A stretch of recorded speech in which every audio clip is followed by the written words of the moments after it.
भगवते वासुदेवाय।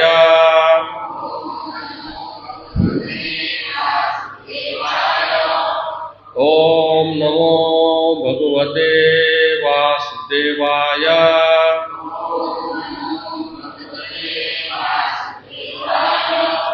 ओम नमो भगवते वासुदेवाय।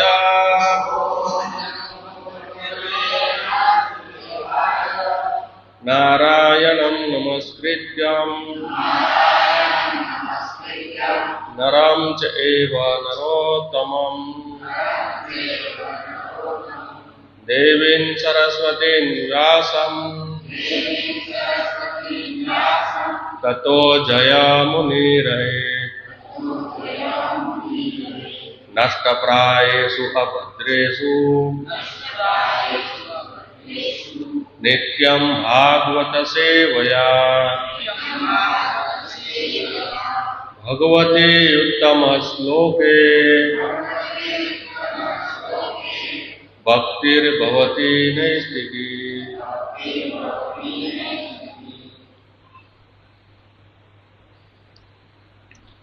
भगवत गीता तेना मूल रूपे अध्याय 2 गीतानो सार श्लोक संख्या 36।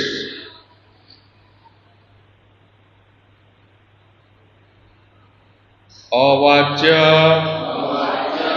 वादाना च बहुना वदिष्यन्ते तव अहिताः निन्दन्तः तव सामर्थ्यं ततः दुःखतरं नु किम्।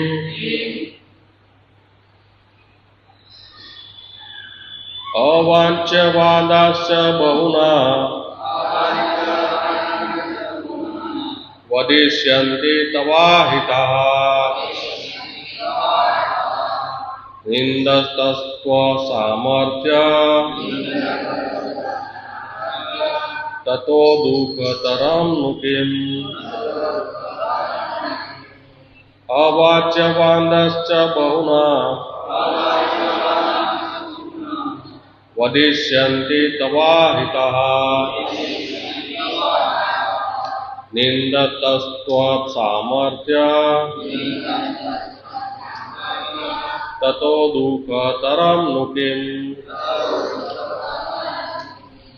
अवाच्यवादाश्च बहुना वदिष्यन्ते तवाहिताः निन्दतस्त्वसामर्थ्य ततो दुःखतरं नु किम्।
ततो दुःखतरं नु किम्।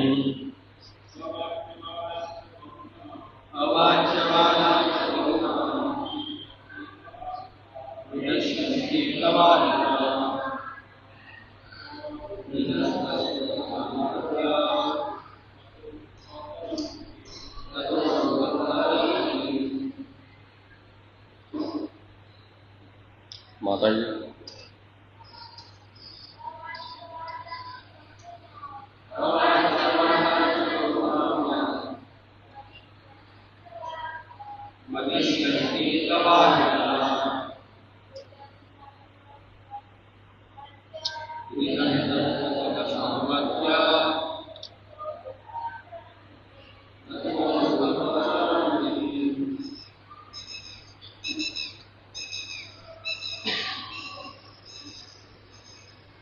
અવાચ્ય કટુ વાદાન મિથ્યા વચનો ચ વળી બહુના ઘણા વદિષ્યંતિ કહેશે તવ તારા અહિતા શત્રુઓ નિંદંત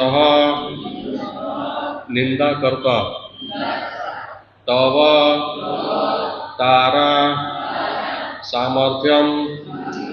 સામર્થ્યની તતઃ તેનાથી દુઃખતરમ વધારે દુઃખપ્રદ નું નિસંદેહ કિમ શું હોઈ શકે છે. અનુવાદ અને ભાવાર્થ શીલ પ્રભુપાદ દ્વારા. શીલ પ્રભુપાદ કી તારા શત્રુઓ અનેક પ્રકારના કડવા વેણથી તારું વર્ણન કરશે અને તારા સામર્થ્યને ધિક્કારશે. તારા માટે આનાથી વધારે દુઃખદાયી બીજું શું હોઈ શકે. એકવાર મારી સાથે બોલજો. તારા શત્રુઓ અનેક પ્રકારના કડવા વેણથી તારું વર્ણન કરશે અને તારા સામર્થ્યને ધિક્કારશે. તારા માટે આનાથી વધારે દુઃખદાયી બીજું શું હોઈ શકે. ભાવાર્થ. શરૂઆતમાં ભગવાન કૃષ્ણે અર્જુનના અનાવશ્યક દયાભાવ પ્રત્યે આશ્ચર્ય થયું હતું અને તેમણે આ દયાભાવને અનારીઓને છાજે તેવો કહ્યો હતો. હવે અર્જુનને કહેવાતી કરુણા વિરુદ્ધ કહેવાયેલા પોતાના વચનોની સત્યતા તેઓ વિસ્તારપૂર્વક અનેક શબ્દો દ્વારા સાબિત કરે છે. ઓમ જ્ઞાનતિમિરાન્ધસ્ય જ્ઞાનમ જન શલાકયા ચક્ષુરુન્મિલિતમ યેન તસ્મૈ શ્રી ગુરુવે નમઃ. શ્રી કૃષ્ણ ચૈતન્ય પ્રભુ નિત્યાનંદ શ્રી અદ્વૈત ગદાધર શ્રીવાસાદિ ગૌર ભક્તવૃંદ. હરે કૃષ્ણ કૃષ્ણ કૃષ્ણ હરે હરે હરે રામ રામ રામ હરે હરે હરે કૃષ્ણ કૃષ્ણ કૃષ્ણ હરે હરે હરે રામ રામ રામ હરે હરે હરે કૃષ્ણ કૃષ્ણ હરે હરે હરે રામ રામ હરે હરે. તો સોમવારના સત્સંગમાં બધા ભક્તોનું સ્વાગત છે. તો અર્જુનને ભગવાન કૃષ્ણ આજે 3-4 શ્લોક છે કે લોકો હંમેશા તારા અપયશનું વર્ણન કરતા રહે છે. સન્માન પ્રત્યે વ્યક્તિ માટે અપયશ તો મૃત્યુથી પણ વધારે ખરાબ છે. અને જે મહાન યોદ્ધાઓ તારા નામ તથા યશ વિશે બહુ ઊંચો અભિપ્રાય ધરાવે છે, માની લેશે કે ભયને કારણે રણક્ષેત્ર છોડી દીધું છે, તેથી તો તને કાયર ગણશે. અને આ શ્લોકમાં ભગવાન કહે છે તારા શત્રુ અનેક પ્રકારના કડવા વેણથી તારું વર્ણન કરશે અને તારા સામર્થ્યને ધિક્કારશે. તારા માટે આનાથી વધારે દુઃખદાયી બીજું શું હોઈ શકે. તો ભગવાન અલગ અલગ રીતે ભગવદ્ ગીતાના જે 5 કારણો બતાવે છે અર્જુન, તો એના અલગ અલગ દ્રષ્ટિકોણથી આ બધું સમજાવવાનો પ્રયાસ કરે છે અને અર્જુનના માધ્યમથી આપણને સમજાવવાનો પ્રયાસ કરે છે. બરાબર. જીવ માત્રને લાગુ પડે છે. ભગવદ્ ગીતાની જ્યારે ભગવાન ઉપદેશ આપવાની શરૂઆત કરે છે, દેહિનો યસ્મિન યથા દેહે કૌમારમ યવનમ જરા, તો કુમાર અવસ્થાથી યુવા અવસ્થા, પછી ઘટપણ અને પછી દેહાંતર પ્રાપ્તિ, એક શરીર છોડીને બીજું શરીર ધારણ કરે છે. તો ભગવદ્ ગીતાના આ શ્લોક છે એ કોને લાગુ પડે છે? જીવ માત્રને લાગુ પડે છે. દરેક વ્યક્તિ આપણે જોઈએ છીએ કે કુમાર અવસ્થા હોય, બરાબર. આપણે બધા જ નાના હતા, મોટા થયા, પછી ઘટપણ આવશે, પછી મૃત્યુ થશે, બરાબર. હમણાં જ ગઈકાલે પરમ દિવસે મેસેજ હતો રાતે કે પરમ પૂજ્ય ગોપાલ કૃષ્ણ મહારાજ એમની તબિયત બહુ ખરાબ છે, તો બધા હરિનામ લઈ અને ગઈકાલે આપણે મંગળા આરતીમાં પણ ભેગા થયા, પણ એવી કોઈ ચર્ચા નહીં થઈ આપણે ભક્તો વચ્ચે. અને લગભગ થોડોક સમય ગયો એટલે 10-10:30 વાગ્યા હું રીડિંગ કરતો હતો અને પ્રિયાંશુએ જે મોબાઈલ જોયું કે 9ને વિશે એમને ધ્યેય ત્યાગ કર્યો, બરાબર. તો અહીંયા અર્જુનની જેમ ચર્ચા છે એવી જ રીતે પોતાનું સામર્થ્ય, બરાબર. શીલ પ્રભુપાદ જ્યારે દેહ ત્યાગ કરેલો 1977માં ત્યાંથી લઈને એ સમય એવો હતો કે ઘણા બધા શીલ પ્રભુપાદના શિષ્ય ઇસ્કોન છોડીને જતા રહે છે અને કેવી રીતે હેન્ડલિંગ થશે બધું, બરાબર. શીલ પ્રભુપાદે જીબીસી બનાવેલી. જીબીસી એટલે ગવર્નર બોડી ઓફ કમિશનર, જે 30 મોટા મોટા સંન્યાસીઓ એક કમિટી બનાવે અને બધા નિર્ણય લે, જેટલા ઇસ્કોનના જેટલા પણ જે સિદ્ધાંતો છે, બરાબર. આખા વિશ્વની અંદર જેટલા પણ મંદિરો છે એ જીબીસીના મેન હતા. આ જે મહારાજ હતા પરમ પૂજ્ય ગોપાલ કૃષ્ણ ગોસ્વામી મહારાજ, બરાબર. અને બીજું છે બીબીટીના મેન હતા. બીબીટી એટલે ઇસ્કોનનું હાર્ટ કહેવાય. હાર્ટ એટલે હૃદય. ભક્તિ વેદાંત બુક ટ્રસ્ટ, જે આપણે બુક ડિસ્ટ્રીબ્યુશન કરીએ છીએ, બરાબર. દરેક ટીમની અંદર અલગ અલગ સેવાઓ હોય છે. તો આપણી ટીમની અંદર પણ છે કે બુક ડિસ્ટ્રીબ્યુશનનું કોઈ એક ભક્ત સંભાળે, મહારિદ્ધિ પ્રભુ છે, મદન મનોહર પ્રભુ છે, બરાબર. તો આ કેવું છે, આ ઇસ્કોનનું હૃદય છે. ભગવાનનું એક પ્રભુપાદ કહે છે કે ઇસ્કોનનું હૃદય છે. તો એના મેન હતા ગોપાલ કૃષ્ણ ગોસ્વામી મહારાજ. આપણે થોડી ઘણી ભક્તિ કરીએ છીએ, બરાબર, પણ સતત શીલ પ્રભુપાદના વચનોને અથવા એમના શું કહેવાય સિદ્ધાંતોને કેવી રીતે એમના જીવનની અંદર સમર્પિત કરી દીધું, એમનું જીવન કેવું સમર્પિત કરી દીધું શીલ પ્રભુપાદની શિક્ષાઓ ઉપર. અને આજે કેટલા વર્ષ થઈ ગયા શીલ પ્રભુપાદ જ્યારે દેહ ત્યાગ કર્યો 1923 ને 24, એટલે કેટલા 47 વર્ષ આ પરમ પૂજ્ય ગોપાલ કૃષ્ણ ગોસ્વામી મહારાજે આખા વિશ્વમાં પ્રચાર કર્યો. અને સૌથી ઇસ્કોનના જેટલા પણ સંન્યાસી મહારાજ છે એમાં સૌથી વધારે શિષ્ય પણ બનાવ્યા એમાં 20,000થી લગભગ ઉપર. આજથી ઘણા વર્ષો પહેલા મેં સિનિયર ભક્તો પછી જાણેલું કે એમની પાસે 10,000થી વધુ શિષ્ય છે. અને પછી તો કેટલા બધા ભક્તોને હમણાં લગભગ 1-2 મહિના પહેલા જ સુરત ઇસ્કોન મંદિરમાં દીક્ષા હતી. પરમ પૂજ્ય ગોપાલ કૃષ્ણ ગોસ્વામી મહારાજે બધા ભક્તોને દીક્ષા આપેલી. અને પોતાનું કાર્ય આજે સવારે વૃંદાવનમાં પ્રવચન હોય તો સાંજે કઈ જગ્યાએ પ્રવચન હોય એનું કાંઈ નક્કી નહીં હોય. વિદેશ પણ હોય પ્રવચન આપવા.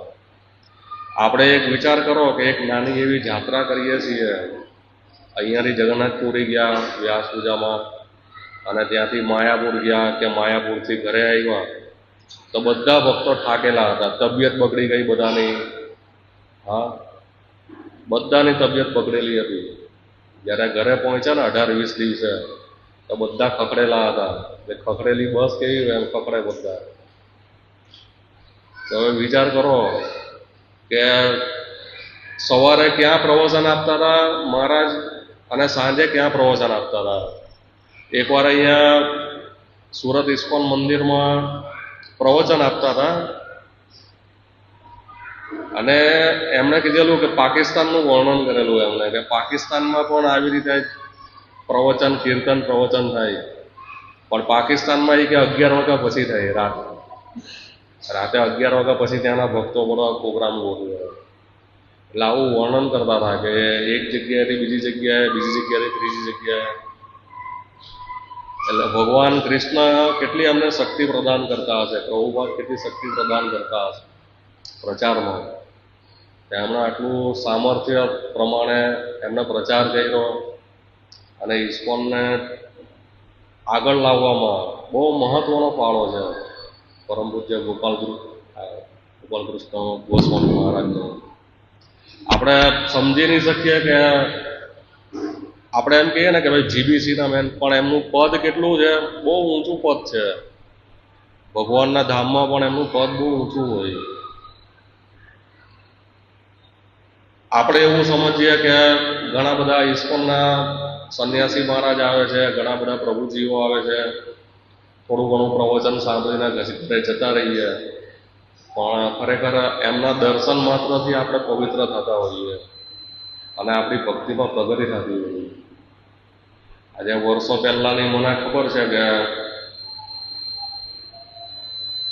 જ્યારે માયાપુરમાં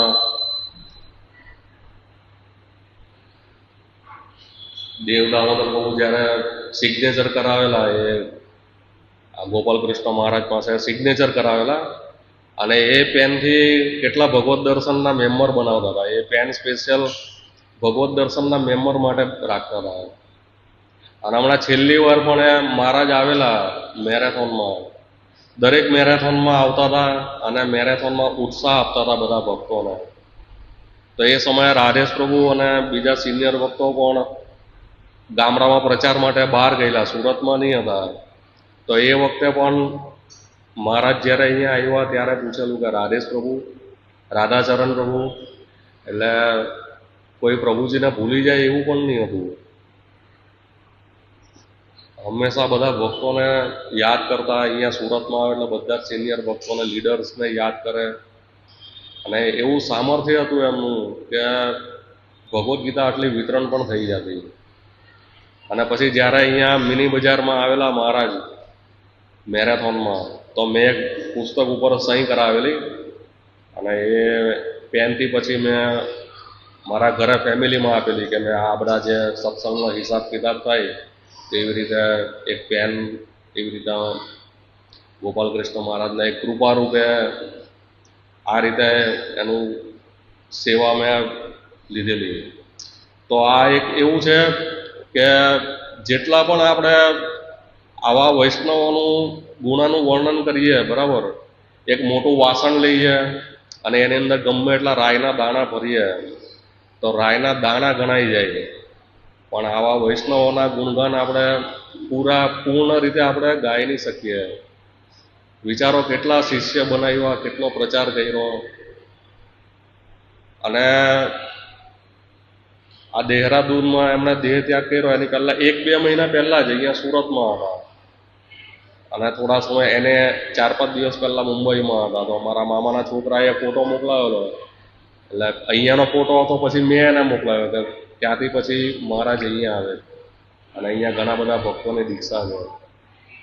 તો એમના ઘણા બધા, અને પૂરો પ્રભાવશાળી, એકદમ પ્રભાવથી, એમ ઢીલી પોચી રીતે નહીં, એકદમ પ્રભાવશાળી બધા સંન્યાસી મહારાજને સાથે લઈને, ઇસ્કોનના બધા જ ભક્તોને સાથે લઈને જીબીસીના મેન હતા એ.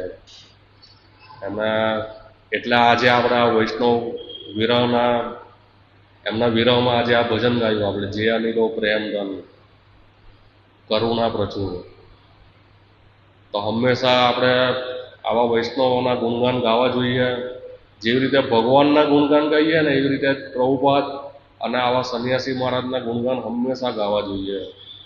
અને એમનું એક ઉદાહરણ આપેલું, એમનું પોતાનું ઉદાહરણ છે કે ગોપાલકૃષ્ણ ગોસ્વામી મહારાજ એકવાર કીર્તન કરતા હતા વિદેશમાં, અને કોલેજની બહાર એક છોકરો ચણા ખાતો હતો. ચણા આવે ને, દાણા ચણા, આમ ચણા લઈને ઉપર ઉછાળે, આમ ઉછાળે ને પછી આમ કરીને ખાય, આમ કરીને પાછો ચણો લઈ આવી રીતે ઉછાળે, આમ કરીને ખાય. એટલે મહારાજે પૂછ્યું એમને કે આ શું કરે છે, એમ આવી રીતે નહીં ખાવું જોઈએ. તે કે હું ટાઈમ પાસ કરું છું, ટાઈમ પાસ કરું છું. તો ગોપાલકૃષ્ણ ગોસ્વામી મહારાજ કે તું ટાઈમ પાસ નથી કરતો, ટાઈમ તને પાસ કરી દેશે, ટાઈમ તને પાસ કરે છે. આવી રીતે આપણું મનુષ્ય જીવન નહીં વેડફવું જોઈએ. આપણે એવું વિચારીએ કે આપણે ટાઈમ પાસ કરીએ છીએ, પણ ટાઈમ આપણને પાસ કરે છે. સમય તો વર્ષો પહેલાં, કરોડો વર્ષો પહેલાં હતો, અત્યારે છે, કરોડો વર્ષો પછી પણ રહેશે, પણ આપણું મનુષ્ય જીવન નહીં રહે. એટલે સમય આપણને પાસ કરી દે. એટલે અહીંયા અર્જુનને કહે છે ભગવાન કૃષ્ણ, પણ ખરેખર સામર્થ્ય ભગવાનના ભક્તોનું કેવું છે બોલો? જ્યારે અર્જુન યુદ્ધ પૂર્ણ કરે છે, યુધિષ્ઠિર મહારાજ રાજા બને છે, 5 પાંડવોનું સામર્થ્ય કેવું હતું, પ્રભુપાદનું સામર્થ્ય, એવી રીતે જ આ મહારાજનું સામર્થ્ય કેવું જબરજસ્ત.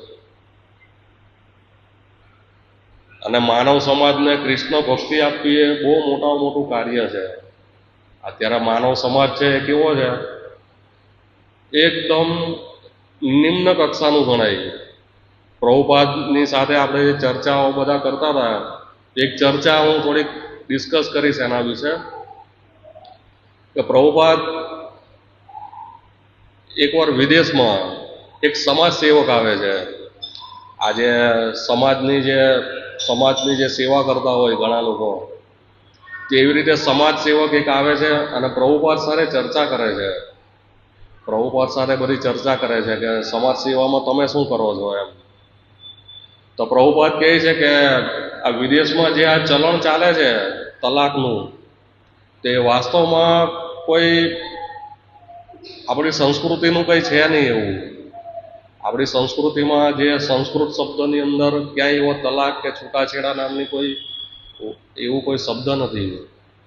તો આજે તમે લોકોને સમાજ સેવક છો, તો સમાજ સેવામાં આ બંધ કરાવો ને એમ પ્રભુપાદ એવું કહે છે.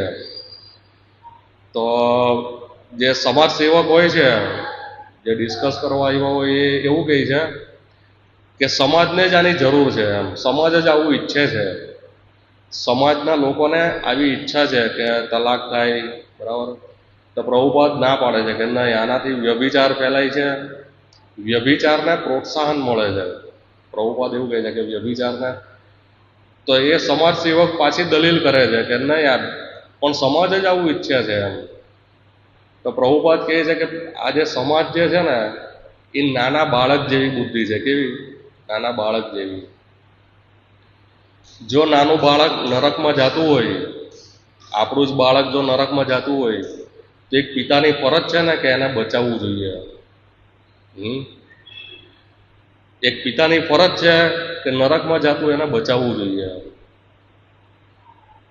તો એ પાછી તર્ક વિતર્ક કરે છે અને સમાજ સેવકને કહે છે કે ખરેખર જો આપણે પિતાની દ્રષ્ટિકોણથી, અથવા કોઈ નેતા હોય કે કોઈ લીડર હોય, તો એની જવાબદારી બને છે કે લોકોને આમાંથી છોડાવે. તો પણ એ પાછી ડિસ્કસ કરે છે કે લોકોને જોઈએ છે આ બધું. તો પ્રભુપાદ કહે છે કે હું હમણાં 2 દિવસ પહેલા એક પાદરીને મળેલો, જે આપણા મંદિરમાં પૂજારી હોય ને, એવી રીતે ચર્ચની અંદર એ પાદરી હોય, એ સેવા પૂજા કરવા માટે. તો પાદરી સાથે પણ પ્રભુપાદ ચર્ચા કરે છે આના વિશે કે અવૈધ જાતીય જીવન છે તો એ બંધ કરાવવું જોઈએ એમ. જે 4 નિયમનું પાલન છે, નશો, જુગાર, વ્યભિચાર, માંસ ભક્ષણ, આ બધું નહીં હોવું જોઈએ એમ. તો એ પાદરી પણ એવું કહે છે કે એમાં શું વાંધો છે એમ. વિદેશના જે પાદરી હતા ચર્ચના, એ કે આમાં શું વાંધો છે, આ તો એન્જોય કરવાની વસ્તુ છે. અનૈતિક જાતીય જીવન છે, એમાં તો એન્જોય છે, આનંદ છે એમ. તો પ્રભુપાદ કે ના, અમે આની અનુમતિ નથી આપતા. શાસ્ત્રના આધારે અમે આની અનુમતિ નથી આપતા. જો મારી પાસે જેટલા પણ શિષ્ય આવશે તો હું 4 નિયમનું પાલન કરાવીશ. નશો, જુગાર, વ્યભિચાર, માંસ ભક્ષણ, આ બધું હું નહીં કરાવું.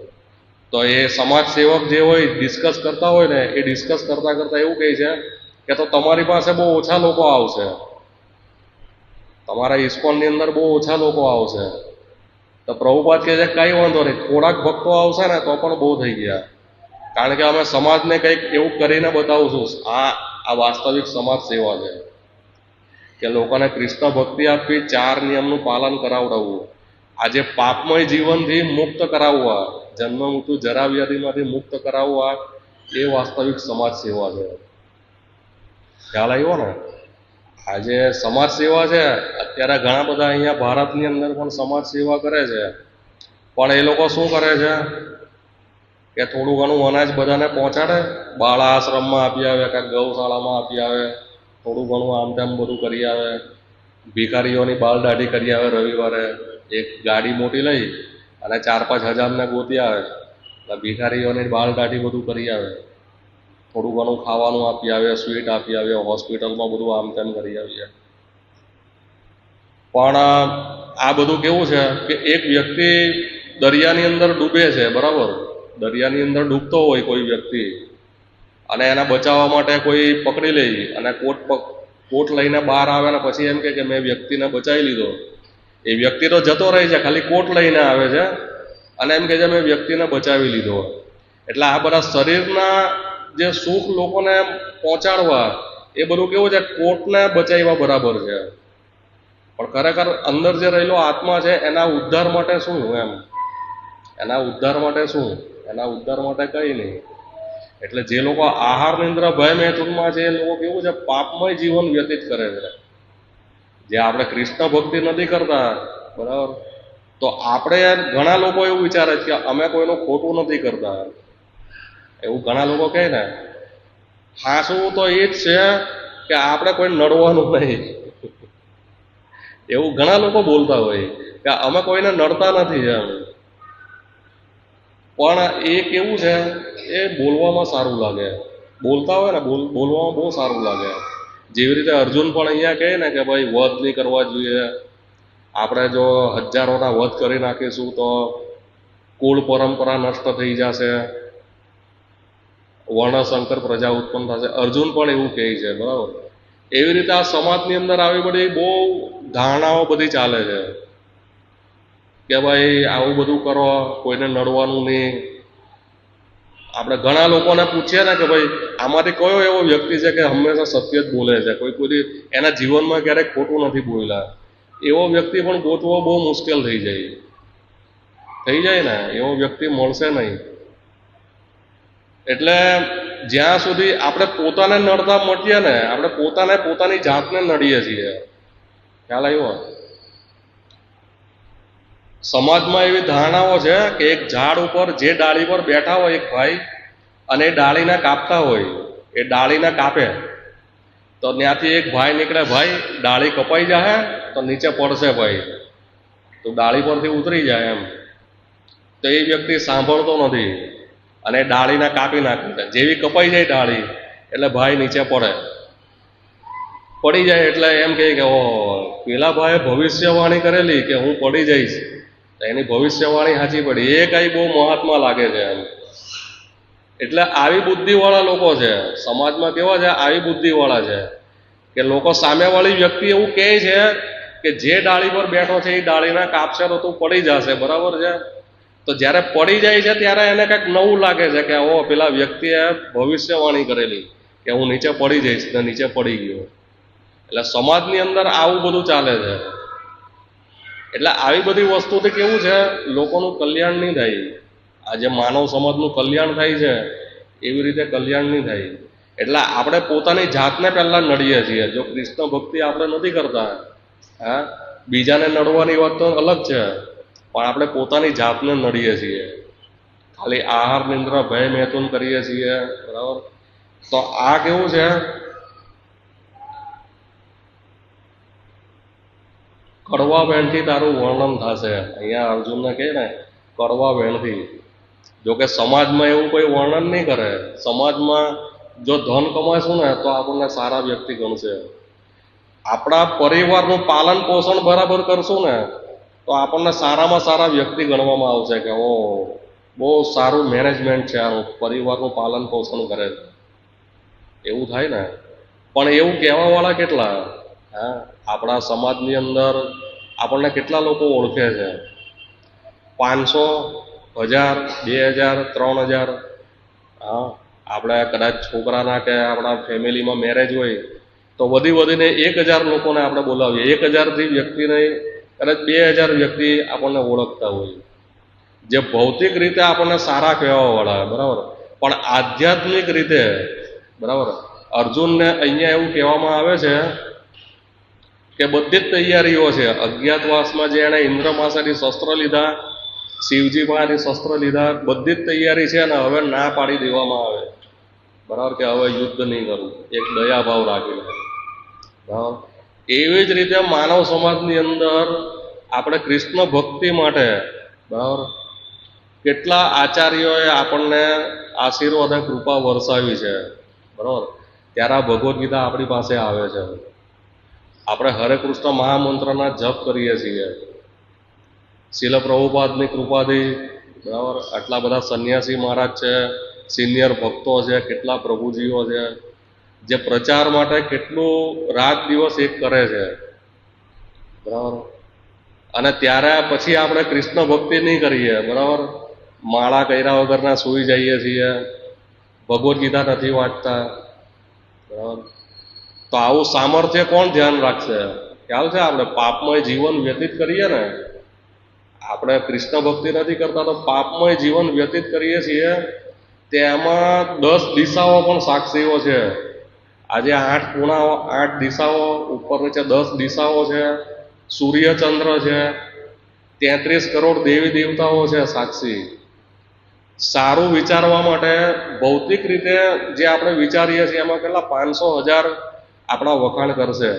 જો ધન કમાઈશું કે સારી રીતે, જે અત્યારે કહેવાતા સારી રીતે જીવન જીવતા હોય ને, એમ કે રવિવાર સન્ડે છે તો સવારે દિવ્ય ભાસ્કર પેપર ખોલીને બેસે, અથવા એક સારી ચા કે કોફી પીવે, આમ જરાક પીવે ને પાછું મૂકી દે, પછી આમ થોડુંક વાંચે, પછી થોડુંક પાછું પીવે ને મૂકી દે. એવા ઘણા બધા લોકો હોય. એટલે આવા લોકો બહુ ઓછા હોય, પણ આધ્યાત્મિક દ્રષ્ટિકોણથી ધ્યાન રાખવા વાળા ઘણા બધા છે. આજે 14 લોકની અંદર જેટલા પણ દેવી દેવતાઓ છે, આપણી આજુબાજુમાં ભૂત પ્રેત જે આટા મારતા હોય ને, એટલે જે આત્માઓ જે અધોગતિએ ગયા હોય, એ લોકોનું ધ્યાન પણ આપણી ઉપર હોય જ્યારે આપણે પાપમય જીવન વ્યતીત કરીએ છીએ. આ બધા આપણા સાક્ષીઓ છે, સૂર્ય ચંદ્ર બધા જ. તો આ વસ્તુ આપણે હંમેશા ધ્યાન રાખવી જોઈએ. અને મેન શું કહેવાય, સીસીટીવી કેમેરા ભગવાન પરમાત્મા રૂપે આપણા હૃદયમાં છે, બધું જ જુએ છે.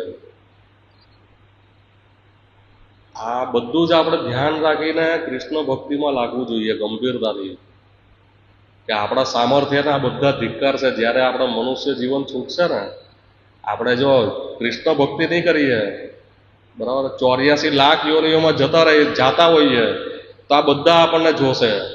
વિચાર કરો, આ બધા આપણે 84 કૂતરાના શરીરમાં જતા હશું કે સુવરના શરીરમાં જતા હશું, તો આ બધા જ આપણને જોશે કે આ સામર્થ્યને, એમના સામર્થ્યના ધિક્કાર છે.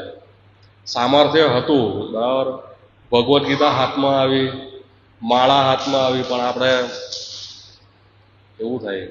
એટલે આપણે ગંભીરતાથી ભક્તોના સંઘમાં આવ્યા છીએ. ચૈતન્ય મહાપ્રભુ 5 વસ્તુઓ આપે છે, 5 અંગ છે ભક્તિના મુખ્ય. 64 અંગ છે ભક્તિના, એમાં 5 મુખ્ય અંગ છે. ભક્તોનો સંગ કરવો, હંમેશા ભક્તોના સંઘમાં રહેવું. ભૌતિકવાદીઓના સંઘમાં રહેવું ને, મેં તમને કીધું ને હમણાં, ચા પીવે સવારે, કોફી પીવે. ગુરુ મહારાજ એક લેક્ચરમાં કહે છે કે ભૌતિકવાદીઓ જે હોય ને, એ સેટરડે નાઇટ, એટલે શનિવારે એકદમ જે બધું ડ્રિંક ને એવું બધું લઈ, વાઇન શોપથી બધું લઈ, અને બધું ડ્રિંક ને એવું બધું લઈ, પછી ઉલટી કરે, પાછા ઉલટી કરે, પાછું પીવે, પાછું ખાય, પાછી ઉલટી કરે, પાછું ખાય, પાછી ઉલટી કરે, બરાબર. એને પાર્ટી કહે લોકો, કે અમારી પાર્ટી છે. ખાય અને પીવે અને પાછી ઉલટી કરે, એટલે આને પાર્ટી કહે લોકો, કે આ અમારી પાર્ટી છે. અને સવારે ઉઠે તો પાછું માથું દુખતું હોય, આ બધું કર્યું હોય ને રાતે, એટલે એ બધું માથું દુખતું હોય, એટલે પાછું એ કે થોડુંક લેવું પડે, એટલે પાછું પીવે અને પાછું ઉલટી કરે, પાછું ઓકે. એટલે આને લોકો એમ કહે કે એન્જોય કરીએ છીએ, પણ વાસ્તવમાં આ બધું એન્જોય જેવી વસ્તુ આમાં કંઈ લાગતું જ નથી. હા, કોઈ ડ્રિંક લઈને કેવું ગંધાતું હોય, નશો કરતા હોય, પેલા માવા ખાઈ ખાઈને દાંત પણ કાળા કાળા થઈ ગયા હોય. એટલે એમાં કોઈ એન્જોય જેવું કંઈ દેખાતું નથી, મોઢું પણ નહીં ખુલતું હોય. પાણીપુરી ખવડાવીએ ને તો નહીં ખાઈ શકે, આમ મોઢું જ નહીં ખુલતું હોય. એટલે આવા સામર્થ્યને કેવું છે, ધિક્કાર છે. આપણે કૃષ્ણ ભક્તિ ચૈતન્ય મહાપ્રભુ સુવર્ણ યુગમાં છીએ આપણે. વિચારો, બ્રહ્માંડ ભમે કોનો ભાગ્યવાન જીવ. આખા બ્રહ્માંડમાં એવો કયો ભાગ્યવાન જીવ છે ગુરુ કૃષ્ણ પ્રસાદે પાયે ભક્તિ લેતા બીજ. ગુરુ અને કૃષ્ણની કૃપાથી ભક્તિ લેતા બીજ મળે છે આપણને. આ એક જબરજસ્ત સમજવા જેવું છે. કયા આપણે ભાગ્યવાન જીવ છીએ જ્યાં આપણે સત્સંગમાં આવીને બેઠા છીએ. એટલે આપણું સામર્થ્ય બતાવો, બરાબર, ની કાયરતા નહીં બતાવો. અહીંયા કહે છે ને કે લોકો કાયર ગણશે, ભગવાન અર્જુનને એ કાયર ગણશે. તો વિચાર કરો, આપણે જ્યારે 84 લાખ યોનિઓમાં હશું ત્યારે આપણને કાયર ગણશે. ભગવદ્ ગીતા આપી કેમ વાંચી નહીં? પ્રકૃતિના નિયમ બહુ કડક છે.